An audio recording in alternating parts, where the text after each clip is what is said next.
ಕೇರಳದಿಂದ ಕರ್ನಾಟಕಕ್ಕೆ ಅಕ್ರಮವಾಗಿ ಕೆಂಪು ಕಲ್ಲುಗಳನ್ನು ಸಾಗಿಸುತ್ತಿದ್ದ 2 ಲಾರಿಗಳ ಸಹಿತ ಚಾಲಕರನ್ನ ವಿಟ್ಲ ಎಸ್ಐ ರಾಮಕೃಷ್ಣ ನೇತೃತ್ವದ ತಂಡ ವಶಕ್ಕೆ ಪಡೆದು ಪ್ರಕರಣ ದಾಖಲಿಸಿಕೊಂಡಿದೆ.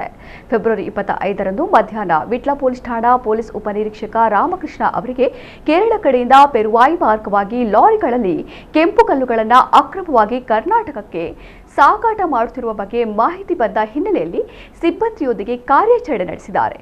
ಬಂಟ್ವಾಳ ತಾಲೂಕಿನ ಪೆರುವಾಯಿ ಗ್ರಾಮದ ಬೆರಿಪದವು ಎಂಬಲ್ಲಿ ಕೆಂಪು ಕಲ್ಲುಗಳನ್ನು ತುಂಬಿಸಿಕೊಂಡು ಬರುತ್ತಿದ್ದ 2 ಲಾರಿಗಳನ್ನು ವಶಕ್ಕೆ ಪಡೆಯಲಾಗಿದೆ.